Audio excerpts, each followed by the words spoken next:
Road side ತಳ್ಳುವ ಗಾಡಿಯಲ್ಲಿ ಕೆಲಸ ಮಾಡ್ತಿದ್ದ ಒಬ್ಬ ವ್ಯಕ್ತಿ ಹೇಗೆ ಕೋಟಿ ಕೋಟಿ ಗಳಿಸುವ ರಾಮೇಶ್ವರಂ ಕಫೆ ನಿರ್ಮಿಸಿದ. ರಾಘವ್ ಬೆಂಗಳೂರಿನಲ್ಲಿ ಒಂದು ಫುಡ್ ಸ್ಟಾಲ್ ನಡೆಸ್ತಿದ್ರು. ಆದ್ರೆ ಅವರ ಕನಸು ದೊಡ್ಡ ಕಫೆ ತೆರೆಯೋದು. ಹಣದ ಕೊರತೆ ಮತ್ತು ಸರಿಯಾದ ಸ್ಟ್ರಾಟಜಿ ಇಲ್ಲದ ಕಾರಣ ಅದು ಸಾಧ್ಯವಾಗುತ್ತಿರಲಿಲ್ಲ.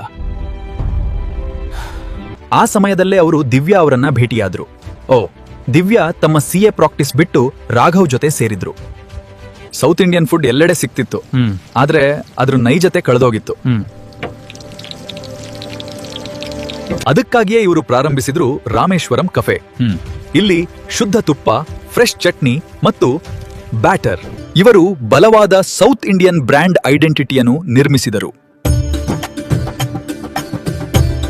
ಮಾತ್ರ ಸೌತ್ ಇಂಡಿಯನ್ ಆಹಾರವನ್ನೇ ನೀಡಿದ್ರು.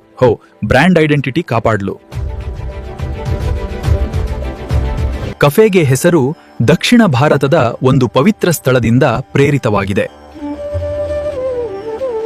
ದೀರ್ಘ ಸಾಲುಗಳನ್ನ ಪರಿಹರಿಸಲು ಅಡ್ವಾನ್ಸ್ಡ್ POS ಮತ್ತು ಕಿಯೋಸ್ಕ್ಗಳನ್ನ ಬಳಸಿದರು. ಇಂದು ರಾಮೇಶ್ವರಂ ಕಫೆ ಒಂದು ಪ್ರಸಿದ್ಧ ಬ್ರ್ಯಾಂಡ್ ಆಗಿದ್ದು, ತಮ್ಮ ವಿವಿಧ ಶಾಖೆಗಳ ಮೂಲಕ ಜನರಿಗೆ ರುಚಿಕರವಾದ ತಿಂಡಿಗಳನ್ನ ನೀಡುತ್ತಾ ಇದೆ.